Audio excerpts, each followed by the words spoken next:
નમસ્કાર મિત્રો આપણે ધોરણ 7 ના ગ્રામરના ફર્સ્ટ ચેપ્ટરની અંદર આ સેકન્ડ સેમેસ્ટરમાં એ લેક્ચર જે આપણો પાર્ટ 1 હતો એની અંદર આપણે વાક્ય રચનાઓ જે છે સાદા વર્તમાન કાળ ધ સિમ્પલ પ્રેઝન્ટ ટેન્સ એ સમજેલી છે। આજે એના બીજા ભાગની અંદર આપણે WH વાક્ય રચનાઓ એ સમજવાની છે। સાદા વર્તમાન કાળની અંદર WH વાક્ય રચનાઓ એ કેવી રીતે બને છે। મિત્રો ધોરણ 6 ની અંદર પણ આપણે સાદો વર્તમાન કાળ એની વાક્ય રચનાઓ એને WH સાથે પ્રશ્નો એ સમજેલા છીએ।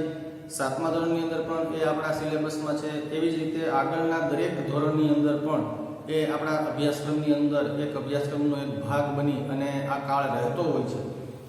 તો આ કાળને અને આની સાથે રહેલા બીજા જે સિમ્પલ ટેન્સ છે એને પણ એ આપણે સમજતા રહેવા પડે છે, કારણ કે એ અવારનવાર એ વાક્ય રચનાઓની અંદર આપણી ટેક્સ્ટ બુક હોય કે આપણી ગ્રામર બુક હોય તો એની અંદર એ આપણને પૂછવામાં આવતા હોય છે કે જેના જવાબો એ આપણે લખવાના રહેતા હોય છે। તો આપણા માટે ઘણા અગત્યના કહી શકાય એવા સિમ્પલ ટેન્સમાંથી આ એક ટેન્સ સાદો એ વર્તમાન કાળ છે। તો એની અંદર WH ક્વેશ્ચન માં પ્રશ્ન કેવી રીતે બને છે અને એના એ ઉત્તર જવાબ કેવી રીતે આપવામાં આવે છે એ વસ્તુને આપણે સમજીએ તો સૌથી પહેલું આપણને ઉદાહરણ આપેલું છે who writes a poem। Example number 1 આપણને આપેલું છે who writes a poem। મિત્રો who સાથે હંમેશા s કે es લાગેલું સ્વરૂપ જ પ્રશ્નની અંદર મૂકવામાં આવે છે સાદા વર્તમાન કાળની જ્યારે વાક્ય રચનાની વાત થાય, બરાબર છે। કારણ કે આપણે જ્યારે પ્રશ્ન પૂછીએ છીએ ત્યારે જવાબમાં એક વ્યક્તિ છે કે એક કરતા વધારે વ્યક્તિ છે એ વસ્તુની આપણને ખબર નથી। તો સાદા વર્તમાન કાળની અંદર જ્યારે આપણે પ્રશ્ન પૂછીએ છીએ વાક્યનો કર્તા જાણવા માટે, તો ત્યાં જે ક્રિયાપદ આપવામાં આવે છે એ ક્રિયાપદ હંમેશા s કે es લાગેલું જ સ્વરૂપ જે છે યુઝ થશે। જવાબની અંદર એવું બની શકે, બરાબર, જવાબ જે આપવામાં આવે છે એની અંદર એવું બની શકે કે જો ત્રીજો પુરુષ એકવચન હોય તો s કે es લાગેલું સ્વરૂપ આવે, જો ત્રીજા પુરુષ એકવચન સિવાયનો હોય તો ત્યાં એનું મૂળ રૂપ આવે। પણ જ્યારે સાદા વર્તમાન કાળમાં who થી પ્રશ્ન બનાવીએ છીએ તો આપણે એ વસ્તુનું ખાસ ધ્યાન રાખવાનું કે જે મૂળ ક્રિયાપદ છે એને આપણે s કે es લગાડેલા સ્વરૂપ સાથે જ એ ત્યાં એ મૂકવાનું છે। જેમ કે અહીંયા આપણે મૂકેલું છે who writes a poem, કાવ્ય કોણ લખે છે, કવિતા કોણ લખે છે। તો જવાબ તરીકે અહીંયા તમને બે ઓપ્શન આપેલા છે। સૌથી પહેલું છે આરતી રાઇટ્સ અ પોએમ, બરાબર, કે જ્યાં ત્રીજો પુરુષ એકવચન જવાબ છે આરતી રાઇટ્સ અ પોએમ। ત્રીજો પુરુષ એકવચન છે એટલા માટે રાઇટ શબ્દ જે છે એને અહીંયા s એ લગાડવામાં આવેલો છે। પણ બીજા જવાબને આપણે જોઈએ તો બીજો જવાબ આપણને આપેલો છે the children write a poem, બરાબર, એ જ વાક્યનો બીજો જવાબ આપેલો છે the children write a poem. તમે જુઓ તો અહીંયા રાઇટ ક્રિયાપદ મૂળ સ્વરૂપમાં આવી ગયું, કારણ કે ધ ચિલ્ડ્રન જે છે કરતા ત્રીજો પુરુષ બહુવચન બન્યું, બરાબર ને, બાળકો। જ્યારે અહીંયા કરતા જે છે ત્રીજો પુરુષ એકવચન છે આરતી, એટલા માટે ત્યાં s કે es લાગ્યું છે, અહીંયા s કે es લાગશે। તો પ્રશ્ન બનાવીએ ત્યારે s કે es who સાથે દરેક વખતે લાગશે સાદા વર્તમાન કાળમાં, પણ એના જવાબમાં વાક્યના કર્તા પ્રમાણે જો વાક્યનો કર્તા ત્રીજો પુરુષ એકવચન છે તો s કે es લાગશે, વાક્યનો કર્તા ત્રીજા પુરુષ એકવચન સિવાયનો છે તો એને s કે es નહીં લાગે। તેવી રીતે વોટ થી પ્રશ્ન બન્યો છે તો વોટ ડઝ ભરત પ્લે, બરાબર, who સિવાય બીજા કોઈ પણ સાથે આપણે જ્યારે પ્રશ્ન બનાવશું ત્યારે વાક્યનો કર્તા એમાં હશે તો વાક્યના કર્તા પ્રમાણે આપણે do અથવા તો does નો ઉપયોગ કરવાનો। અહીંયા ભરત ત્રીજો પુરુષ એકવચન છે માટે does નો ઉપયોગ થયો છે। what does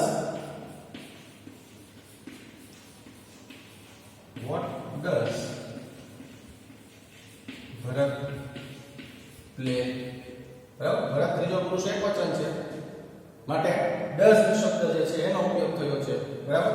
તો એનો જવાબ જ્યારે આપણે જવાબ લખશું ત્યારે does કે do જે છે દૂર થઈ જશે, બરાબર, અને ક્રિયાપદ છે એને ત્રીજા પુરુષ એકવચન પ્રમાણે હશે તો s કે es લાગશે, એ સિવાયનો હશે તો ક્રિયાપદનું મૂળ રૂપ આપશે। જેમ કે અહીંયા જવાબ આપેલો છે ભરત plays football, Bharat plays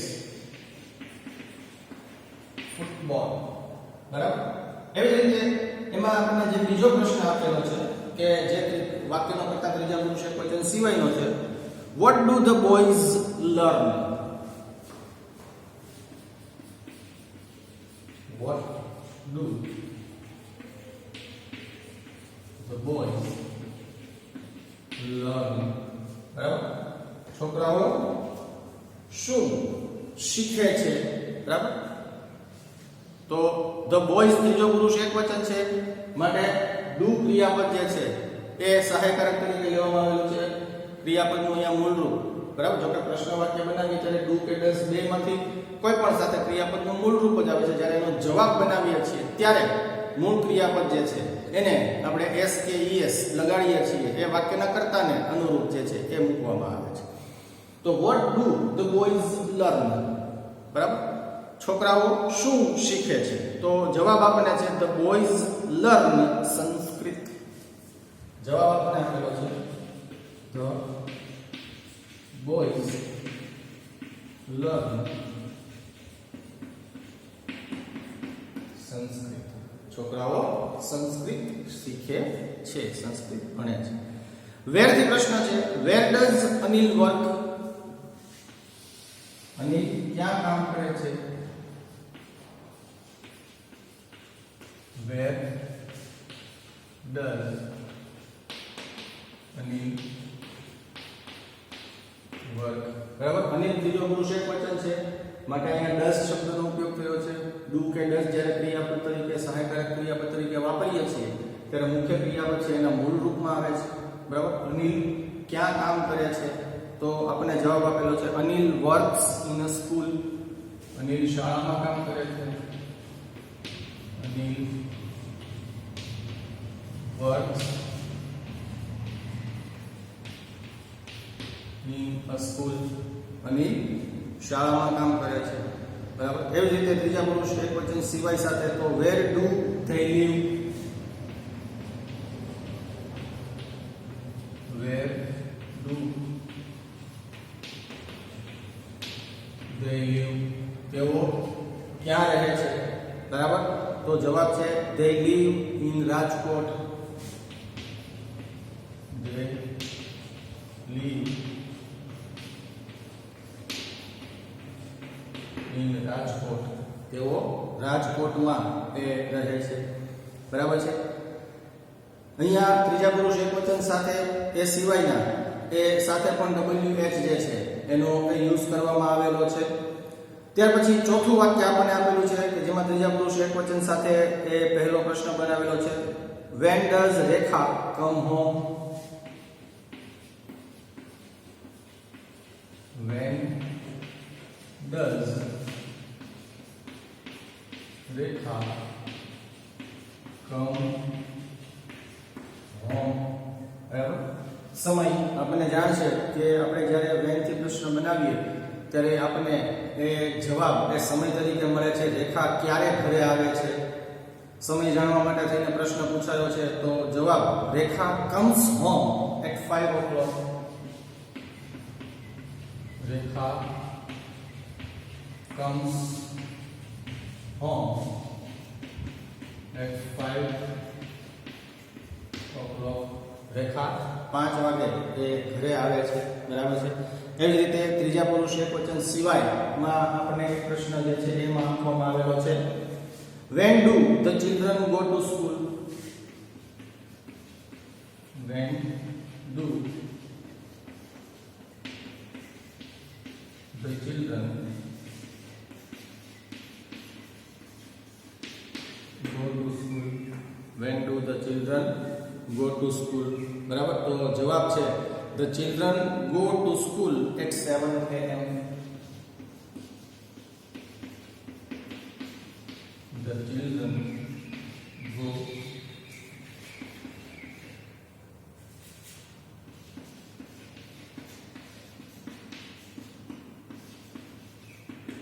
at 7 a.m. બરાબર, બાળકો 7 વાગે એ શાળાએ જાય છે. AM એટલે સવારે 7 વાગે શાળાએ જાય છે.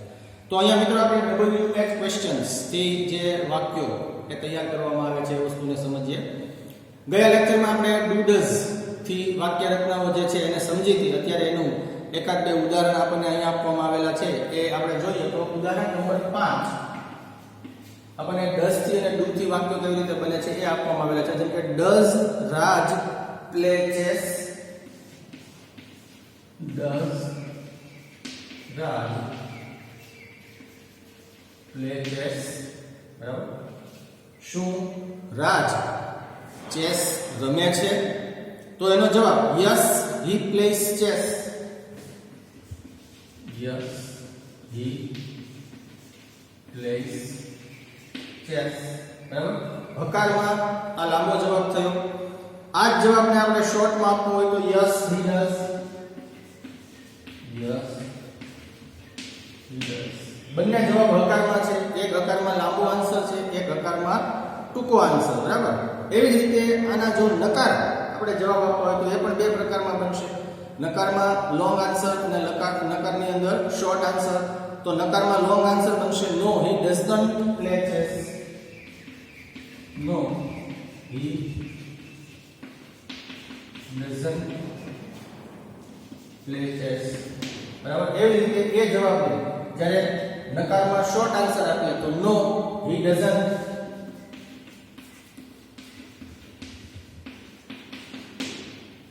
બરાબર છે હવે જો આ જ વાક્ય રચનાના બરાબર આપણે ડુ સાથે તે યુઝ કરીએ તો એ પ્રશ્નો અને એના જવાબો તે કેવી રીતે તૈયાર થાય છે એ વસ્તુને આપણે જોઈએ તો અહીંયા આપણને આપેલું છે do the children read books do the children read books બરાબર શું બાળકો પુસ્તકો વાંચે છે તો એના પણ જેવી રીતે અહીંયા આપણે લોંગ આન્સર શોર્ટ આન્સર હકાર અને નકારમાં આપેલા છે એવી રીતે આના પણ લોંગ અને શોર્ટ હકાર અને નકારમાં લઈ શકે તો yes they read books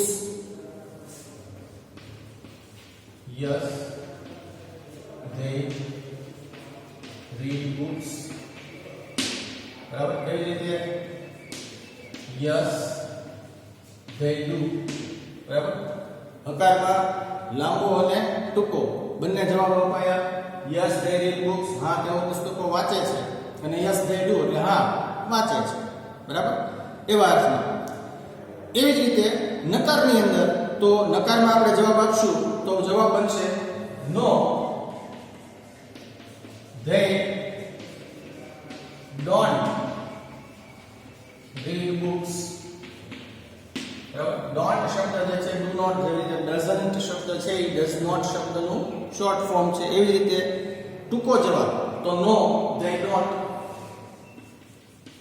no they don't બરાબર તો આ રીતે WH ક્વેશ્ચન્સ અને નોન WH ક્વેશ્ચન્સ એ વસ્તુ એ આપણે સમજી જો કે અગાઉના લેક્ચરની અંદર પણ આપણે આ વસ્તુ વિશેની એ ચર્ચાઓ જે છે એ સમજેલી છે ચર્ચાઓ કરેલી છે એક્સરસાઇઝ સોલ્યુશનની અંદર જ્યારે આપણે આની વાત કરીએ તો એમાં આપણને જે સૌથી પહેલો પ્રશ્ન આપેલો છે એમાં આપણને ક્રિયાપદ આપેલું છે ક્રિયાપદની નીચે આપણને અલગ અલગ ખાલી જગ્યાઓ સર્વનામ સાથે એ ક્રિયાપદનો યુઝ કરવાનો છે તો આપણે એ જવાબો તેને સોલ્વ કરીએ એક્સરસાઇઝ નંબર 1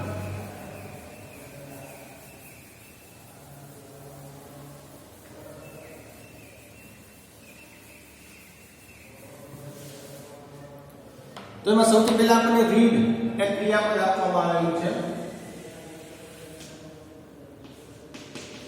એક્સરસાઇઝ ક્વેશ્ચન 1 આપણને એમાં ક્રિયાપદ આપેલું છે રીડ બરાબર કે જેની અંદર આપણને ખાલી જગ્યાઓ સ્વરૂપે સૌથી પહેલા આઈ સાથે રીડ નો યુઝ કરીએ તો આઈ બ્લેન્ક અ બુક તો ત્યાં જવાબ આવશે read I read a book બરાબર આઈ પહેલો પુરુષ એકવચન અને એની સાથે ક્રિયાપદનું મૂળ રૂપ વપરાય એવી રીતે યુ બ્લેન્ક અ બુક તો એમાં પણ જવાબ જે છે બીજામાં પણ રીડ શબ્દ જે છે એ જ આવશે એના મૂળ રૂપ તરીકે બરાબર અહીંયા એક પ્રશ્નની અંદર આપણને 5 ખાલી જગ્યાઓ પૂછવામાં આવેલી છે એટલે એને 1 2 3 4 એવો પણ ક્રમ આપી શકીએ એબીસીડી કે એ પ્રકારનો પણ ક્રમ આપી શકીએ તો યુ સાથે પણ આપણે અહીંયા રીડ અ બુક એવો શબ્દ જે છે એ બનશે ત્યાર પછી રાજ બ્લેન્ક અબુ. જો રાજ ત્રીજો પુરુષ એકવચન છે તો રાજ સાથે આપણે જે રીડ ક્રિયાપદનો યુઝ કરીએ ત્યારે એને એસ એ શબ્દ આપણે લગાડવો પડશે, એટલે કે ત્રીજી ખાલી જગ્યા જે છે એની અંદર આપણો જવાબ બનશે reads. બરાબર. ત્યાર પછી શબ્દ છે વી બ્લેન્ક અબુ, તો એમાં પાછો આપણો જવાબ છે કે રીડ બનશે. વી રીડ અબુ. અને પાંચમું ધે બ્લેન્ક અબુ, તો એમાં પણ આપણો જવાબ જે છે તે રીડ બનશે. ટૂંકમાં ત્રીજા પુરુષ એકવચન સાથે આપણે એસ કે એસ લગાવેલું સ્વરૂપ જે છે એ યુઝ કરવાનું થાય છે. એ સિવાય આપણે ક્રિયાપદ જે છે એનું એ મૂળ રૂપ એ યુઝ કરવાનું થાય. તો મિત્રો આ પ્રકારની આપણને અહીંયા કુલ 10 ખાલી જગ્યાઓ છે એ આપવામાં આવેલી છે કે જે આપણે સોલ્યુશન કરવાની છે. જે રીતે અહીંયા મેં ખાલી જગ્યામાં એ જવાબ લખેલા છે એ રીતે તમારે પણ માત્ર અહીંયા આપેલી ખાલી જગ્યાઓની અંદર જે ક્રિયાપદ આપવામાં આવેલું છે એ ક્રિયાપદને સમજવાનું છે. એને ત્રીજો પુરુષ એકવચન છે તો એસ કે એસ લગાડેલું સ્વરૂપ એ સિવાયનું છે તો એનું મૂળ રૂપ. એ રીતે 10 ખાલી જગ્યાઓ આપણને આપવામાં આવેલી છે કે દરેકની અંદર 5-5 એ ખાલી જગ્યાઓ મૂકવામાં આવેલી છે ક્રિયાપદના રૂપ સાથે. એનો આપણે યુઝ કરવાનો છે. ત્યાર પછી સાદા વર્તમાન કાળના રૂપ વડે એ ખાલી જગ્યાઓ કમ્પ્લીટ એ આપણે એ કરવા માટેનું કીધેલું છે. ક્વેશ્ચન નંબર 2 જે છે એની અંદર સાદા વર્તમાન કાળના રૂપ વડે એ આપણને ખાલી જગ્યાઓ છે એ કમ્પ્લીટ કરવાની કીધેલી છે. તો સૌથી પહેલું છે મિહિર ઓલવેઝ, પછી કૌંસમાં પ્લે શબ્દ આપેલો છે ક્રિકેટ ઇન ધ ઇવનિંગ. તો મિહિર ત્રીજો પુરુષ એકવચન છે તો ખાલી જગ્યામાં આપણો જવાબ જે છે એ પ્લેસ એ શબ્દ બનશે. Mihir always place cricket in the evening. Mihir હંમેશા સાંજે ક્રિકેટ રમે છે. બરાબર. મિહિર ત્રીજો પુરુષ એકવચન છે એટલા માટે આપણે ક્રિયાપદને એસ લગાવ્યું. પછીનું my grand parents blank for a walk in the morning. કૌંસમાં ગો શબ્દ છે. My grand parents. બરાબર. ગ્રાન્ડ પેરેન્ટ્સ શબ્દ જે છે એ બહુવચનમાં છે. પેરેન્ટ શબ્દ પણ બહુવચનમાં જ યુઝ થાય છે. બરાબર. તો અહીંયા ગો શબ્દ છે એ એના મૂળ રૂપમાં રહેશે. My grand parents go for a walk in the morning. બરાબર. ગ્રાન્ડ પેરેન્ટ્સ એટલે દાદા દાદી. ત્યાર પછી વી બ્લેન્ક ન્યૂઝપેપર ડેઈલી. વી ત્રીજો પ્રથમ પુરુષ બહુવચન છે, ત્રીજા પુરુષ એકવચન સિવાયનો કરતા છે એટલા માટે આપણે વી સાથે ક્રિયાપદનું મૂળ રૂપ યુઝ કરશું. આપણો જવાબ બનશે વી રીડ ન્યૂઝપેપર્સ એવરી ડે. અમે દરરોજ છાપાઓ વાંચીએ છીએ. ત્યાર પછી રીના બ્લેન્ક એપલ્સ. કૌંસમાં ઈટ આપેલું છે. રીના ત્રીજો પુરુષ એકવચન છે માટે ઈટ શબ્દ જે છે એને આપણે એસ શબ્દ લગાવશું. Reena eats apples. રીના સફરજન ખાય છે. Harsh and Mehul blank tea. કૌંસમાં ડ્રિંક શબ્દ. હર્ષ એન્ડ મેહુલ ત્રીજો પુરુષ છે પણ બહુવચન છે. બરાબર. તો એના માટે આપણે જવાબમાં ડ્રિંક શબ્દ જે છે એ યુઝ કરશું મૂળ રૂપ તરીકે. આ રીતે આપણે કુલ 20 ખાલી જગ્યાઓ ક્વેશ્ચન નંબર 2 ની અંદર એ આપવામાં એ આવેલી છે. તો આપણે એ પ્રમાણે એ ખાલી જગ્યાઓને એ લખવાની છે કૌંસમાંથી કે જો ત્રીજો પુરુષ એકવચન છે તો આપણે ક્રિયાપદ જે છે એને એસ કે એસ લગાડેલું મૂકશું. ત્રીજા પુરુષ એકવચન સિવાય જો આપણને આપવામાં આવેલ છે તો એની અંદર આપણે જવાબ તરીકે એ મૂળ એ યુઝ કરવાનું છે.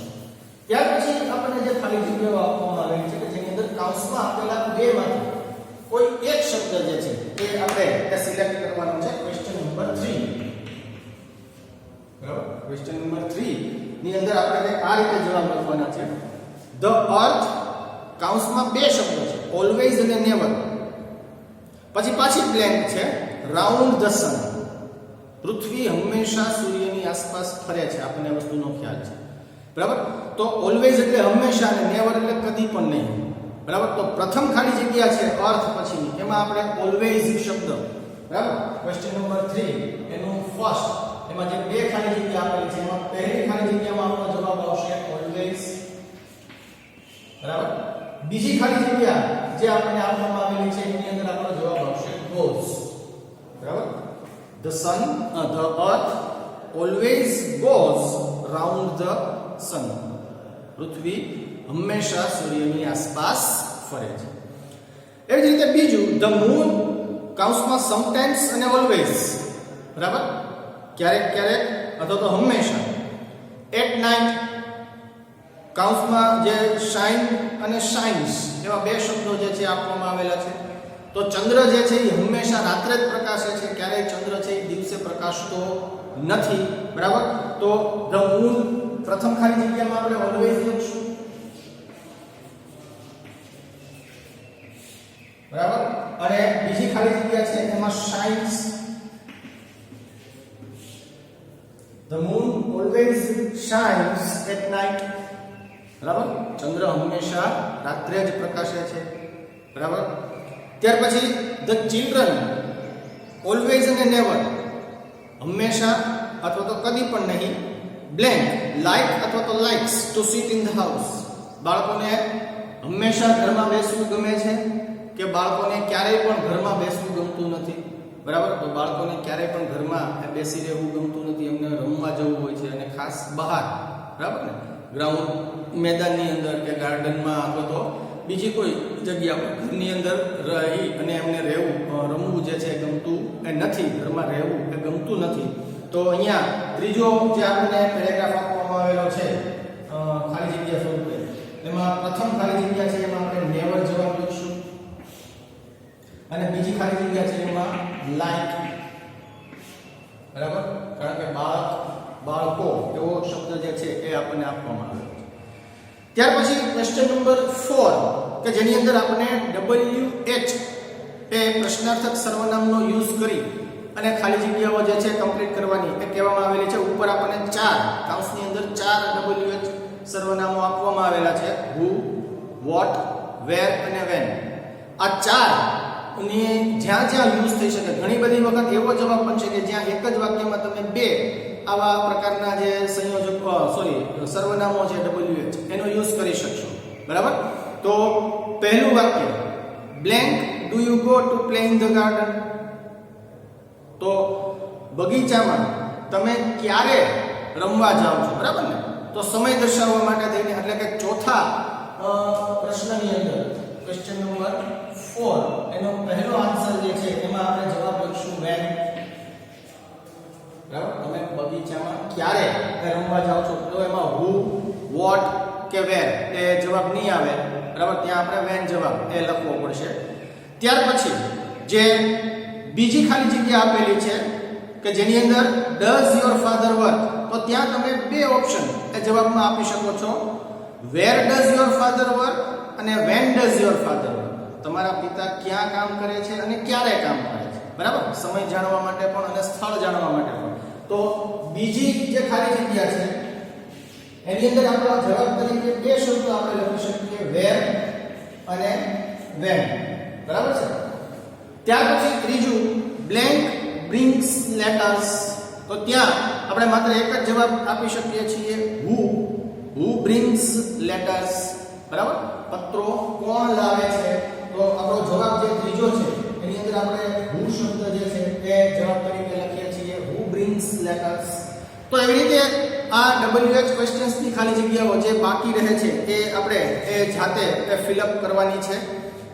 ત્યાર પછી હવે પાંચમો જે પ્રશ્ન આપણે એની અંદર આપવામાં આવેલો છે, ક્વેશ્ચન નંબર 5, કે જેમાં આપણે સૂચના આપેલી છે કૌંસમાંથી યોગ્ય શબ્દ વડે ખાલી જગ્યા કૌંસમાં આપેલા શબ્દનો ઉપયોગ કરીને પ્રશ્ન વાક્ય બનાવો, બરાબર. આપણે કૌંસમાં આપેલા શબ્દનો ઉપયોગ કરીને ક્વેશ્ચન સેન્ટેન્સ જે છે તૈયાર કરવાના છે. તો એમાં તમે જુઓ તો સૌથી પહેલું વાક્ય આપણને આપવામાં આવેલું છે, Mrs Joshi cooks food in the evening. તો એમાં when થી પ્રશ્ન બનાવવાનો છે, બરાબર. તો આપણો પ્રશ્ન બનશે, when does Mrs. Doshi cook food? Mrs. Doshi રસોઈ ક્યારે બનાવે છે, જમવાનું ક્યારે રાંધે છે, બરાબર. તો અહીંયા આપણે જવાબ આપેલો છે ઇન ધ ઇવનિંગ. તો ઇન ધ ઇવનિંગ શબ્દ છે એ આપણે પ્રશ્નમાંથી દૂર કરવો પડશે, કારણ કે એ જ શબ્દો છે એ આપણે જવાબ તરીકે લેવાના છે.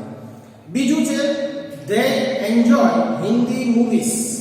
બરાબર, કૌંસમાં what શબ્દ આપેલો છે, તો what do they enjoy?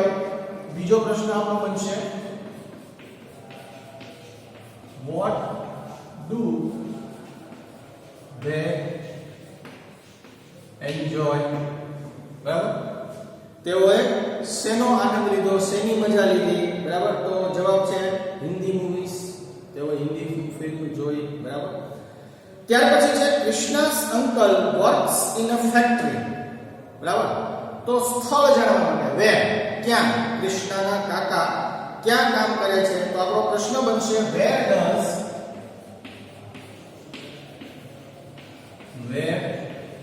Does કૃષ્ણાસ uncle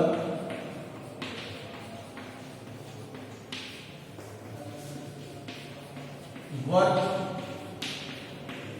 કૃષ્ણના કાકા ક્યાં કામ કરે છે. બરાબર, તો આ રીતે એના આપણે પ્રશ્નો જે છે એ તૈયાર કરવાના રહેશે. ત્યાર પછી હજુ મિત્રો આની અંદર આપણને 6, 7, 8 અને 9 એ પ્રકારની જે ખાલી જગ્યાઓ, પ્રશ્ન વાક્યો અને યસ નો થી આન્સર અને નકાર વાક્ય બનાવવાના કે એ રીતનું એ આપણને એક્સરસાઇઝ જે આપવામાં આવેલી છે એ એક્સરસાઇઝનું એ સોલ્યુશન પણ એ આપણે અગાઉ સેમેસ્ટરની અંદર એ કમ્પ્લીટ કરેલું હોય. બરાબર, તો આ વસ્તુ જે છે એ આપણે હોમવર્કની અંદર એ કમ્પ્લીટ કરવાની છે. જ્યાં વસ્તુની એ જરૂરિયાત પડે ત્યાં આપણે અગાઉના સેમેસ્ટરમાંથી એનો એ આધાર લઈ અને આ પ્રશ્નો જે છે બનાવવાના છે. કારણ કે હવે જો 6થો ક્વેશ્ચન જે આપણને આપવામાં આવેલો છે કે જે આપણે પ્રશ્નો અગાઉના સેમેસ્ટરની અંદર સમજી લીધેલા હતા એ પ્રકારની એક્સરસાઇઝના એ પ્રશ્નો જે છે તૈયાર કરવાના છે. ત્યાર પછી 7મો જે છે એ પણ એ જ પ્રકારનો પ્રશ્ન છે કે જેની અંદર આપણે અગાઉ એ વાક્યો જે છે એમાં કાઉન્સમાં શબ્દો આપવામાં આવેલા હતા કે જે શબ્દોનું એ આપણે સોલ્યુશન પણ એ અગાઉની એક્સરસાઇઝ જે આપણે સેમેસ્ટર 1માં એ સમજેલી છે એ પ્રમાણે એ કરેલું છે. તો એ પણ એ આપણે જાતે સોલ્વ કરવાની છે. ક્વેશ્ચન નંબર 8 જે છે એમાં યસ અને નો થી એ આન્સર આપવાના છે. એના માટે આપણે એક્ઝામ્પલ એ આપવામાં આવેલું છે એ પ્રમાણેના એના સોલ્યુશન જે છે એ આપણે લેવાના. અને 9મો જે ક્વેશ્ચન છે એમાં શોર્ટ આન્સર આપવાના છે. બરાબર, યસ અને નો થી. તો આ બધી એક્સરસાઇઝ એ આપણે અગાઉના એ સેમેસ્ટરની અંદર સમજી લીધેલી હોય, કરી ચૂક્યા હોઈએ, એ આપણે અત્યારે જાતે હોમવર્કની અંદર એ કમ્પ્લીટ કરવાની છે. અત્યારે તમે જોઈ શકો છો કે મેં તમને અગાઉ જેવી રીતે હું 50% એ સોલ્યુશન કરાવતો હતો એનાથી સંખ્યા ઘટાડી અને થોડુંક ઓછું એ એટલા માટે કરેલું છે કે સાદો વર્તમાન કાળ આપણા માટે અગત્યનો છે. આપણે એને ખાસ સમજવાનો છે. જરૂરિયાત પડશે તો ફરી પાછો એક વખત આખી એક્સરસાઇઝ સોલ્યુશન માટેનો વિડીયો જે છે એ હું ગ્રુપ ઉપર મૂકીશ કે જેથી કરીને તમે આખી એક્સરસાઇઝ તમે જે સોલ્વ કરેલી છે એ જવાબો અને એમાં સાચા જવાબો શું આવે છે એ જવાબો એ તમે સરખાવી શકો છો. બરાબર, પણ અત્યારે જાતે જેટલા જવાબો એ આપણે બનાવવાનો પ્રયત્ન કરશું એટલું એ આપણને વધારે ખ્યાલ આવશે કે આપણી વાક્ય રચનાઓ કેટલી સાચી છે, આપણે કેટલી વસ્તુ વ્યવસ્થિત રીતે ધ્યાનથી જોઈ, સમજી અને શીખી ગયા છે. તો વિડીયો અહીંયા હું પૂર્ણ કરું છું મિત્રો. નેક્સ્ટ લેક્ચરની અંદર આપણે આગળના એ ટોપિક વિશે એ ચર્ચા કરશું.